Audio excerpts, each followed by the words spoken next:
All right. Luke Cornet has been somewhat of a revelation for the Celtics in the last few weeks, really. All season's been incredible, but these last few weeks, it really feels like he's starting to piece together some incredible performances.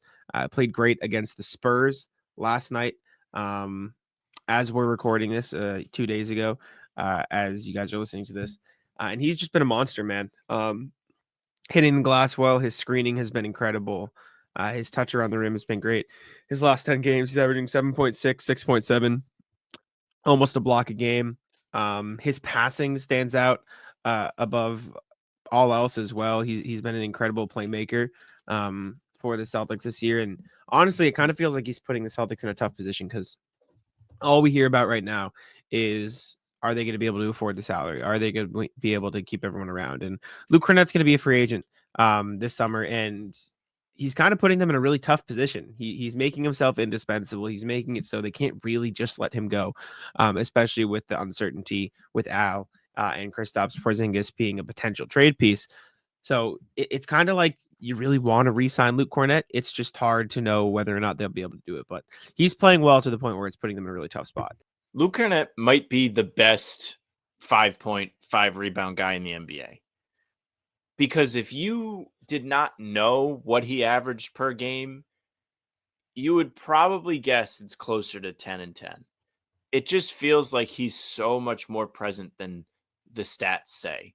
He's our new favorite, the box score doesn't tell you the whole story guy, because it's true. You know all about the screening, Jack, where this guy is one of the best screen setters in the NBA. He's been somebody who the Celtics have utilized in that role, and his chemistry with Jason Tatum in particular has been great in the pick and roll because of that. The points per possession at one point was only trailing Jokic and Jamal Murray in the entire NBA.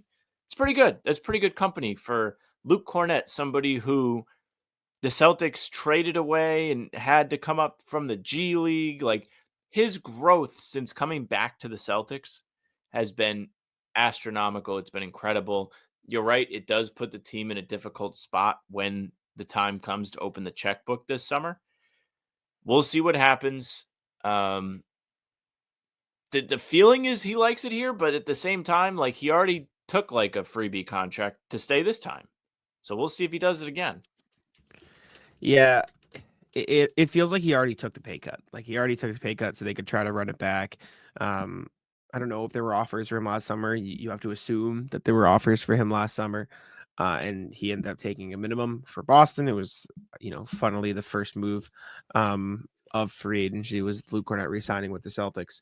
But it really does feel like he's putting Boston in an impossible situation. Like they're in a really brutal spot, and they have to re-sign this guy who's probably going to garner what 12 mil at the very least, the non-taxpayer MLE on the open market this summer, maybe 15 if a team really wants to get after it. Like I'm not saying it's the same thing, but I don't know if you brought this up or when it was popped in, but I think you talked about it. Like it kind of feels like how the Thunder probably overpaid for Isaiah Hartenstein. I'm not saying that Luke Kornet is as good as Isaiah Hartenstein, right? I don't think he is. But a team could like Hartenstein's probably worth 25 mil and he got 30, 35, maybe 20 and he's worth 30, whatever. Luke Kornet's probably worth like 10 to 12 and he might get 15 to 18 if the right team finds the right situation. They think he's going to help them over top. Like that's the tough spot the Celtics are in, and whether or not he's willing to take a little bit of a pay cut to stay in Boston. I mean, I have brought up the idea of, flip his contract with Horford's, just put Horford on the minimum if he's okay with that. And give Cornet that 10 to 12-ish mil with some money you got there. But at the same time, like, I don't think they have bird rights on Luke Cornet. Like, I don't know what avenue they will have to sign Cornet. Like, that's the other problem, Do right? they Like, not? this isn't like I can double check. Like, let's I see. feel like they NBA should bird have him.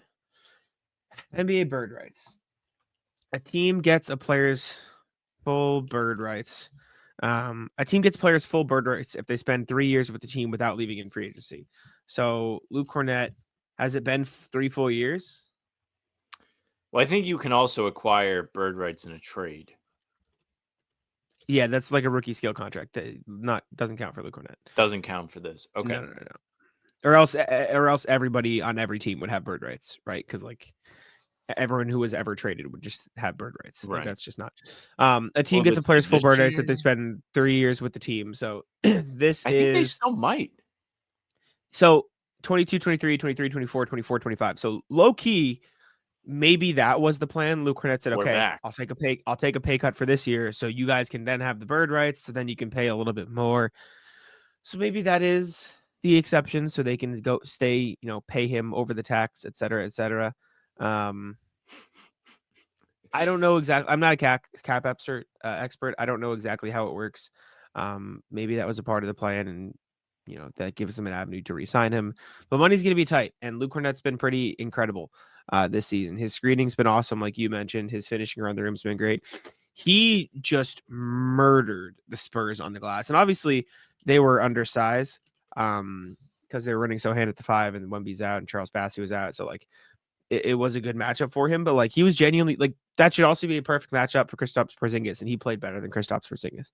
He is just phenomenal at filling space on the floor, getting himself open, making room for his teammates to give him an easy pass. Like he fills space on the floor better than a lot of players around the league. And then he uses his size well. He's great at protecting the rim. His rim protection stats are incredible this year. I think he's like a top 10 in defensive field goal percentage within 5 feet. Like he's just been as solid can be. He's the best version of vanilla ice cream you can possibly get. And shit, man, he's not even vanilla ice cream anymore. Like he's just like he is all the toppings, all the ice cream sundae. He's the vanilla ice cream at the base of banana split. And for those who are confused as to what I'm saying, earlier in the season we called Luke Cornet vanilla ice cream because he just doesn't make mistakes. He just does what he needs to do. But it's well beyond that at this point. So shout out to Luke. Like I said, he's putting the Celtics in a really tough spot because he's been amazing. Yeah, now he's got like you can get one free topping with the vanilla ice cream. Maybe M&Ms. Maybe trying to think like what More like than the one most topping. Way more than more one than topping. one. Way more.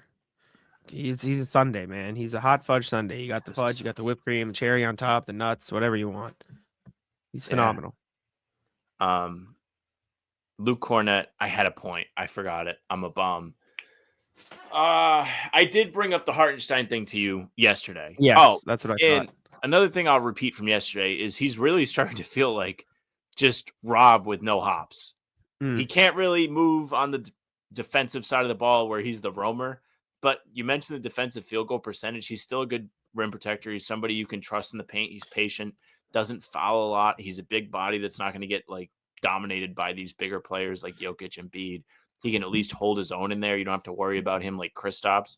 Not to say he's a more well-rounded player than Kristaps because I don't think he is. That's why Kristaps makes the money he makes, and Luke makes the money that he will make after this season. We'll get a hmm real evaluation on his value. But yeah, I just love what he's brought to the Celtics this year. He's become a safety valve on their offensive side of the ball. The screens are really important, but just his reliability around the rim, it's unmatched. We don't see that on this team anymore. And the expectations we had coming into the season have been shattered. We were just like, which one of Luke, Nemi, and Xavier Tillman is going to be the guy behind Horford hmm and Porzingis? And now it's Yeah. like a clown show of a conversation. Yeah. It's getting to the point where I think the Celtics should feel very comfortable having Cornet be their full-time plan at their starting center for the next X amount of years. If Horford or Porzingis gets traded or Horford is out, at the very least, they should feel more than comfortable having him be the backup center to Porzingis if Horford decides to retire. But you need to keep him around to do that. I've said it time and time again. I think Cornet, Tatum pick and roll is the best offensive option the Celtics have on the roster. I think it's the most efficient. I think it's the most consistent. I think if you want a good offense and you want to have the best offense possible, you need to have Cornet on the floor in a lot of these games, which is very counterintuitive for a team that likes to run a lot of 5 out. But he's been that good, man. Let us know what you think about Cornet. Make sure to leave a like, subscribe to How About Them Celtics, and I'll let Sam take it out. Yeah, thank you very much for listening and watching. Make sure, like Jack said, leave a like, comment, tell us what you think of Luke, subscribe, and hit the bell. We're coming at you with new content every single day. Full pods come out Tuesday, Thursday, Sunday. Game recaps are up the morning after each game, and other videos like this one are here in between to keep you up to date with all things Celtics. You can find us doing pregame streams half an hour before tip. Every single time we're hanging out with the chat, we're doing prize picks, playing GeoGuessr. It's a lot of fun. Come hang out for it. You can also find us on Spotify and Apple. All pods and recaps are up there. So if you just want the audio versions, we've got you covered. Leave a 5-star review. Tell your friends. We'd appreciate that. Email us, hbtcpod@gmail.com. Who's your most underrated guy that has grown this year? Let us know. hbtcpod@gmail.com. Our socials are at How About Them C's for Twitter, Instagram, and TikTok. Facebook is the name of the podcast. All streams are there. They're on YouTube. They're on Twitter. Jack's Twitter is at Jack's1NBA. His TikTok is at Jack's1NBA. He's pumping out good content over there, so make sure you check it out. Best in the game. And you can find me on Twitter at Sam LaFrance NBA. That's it for us. Bye. Tic-tac-toe.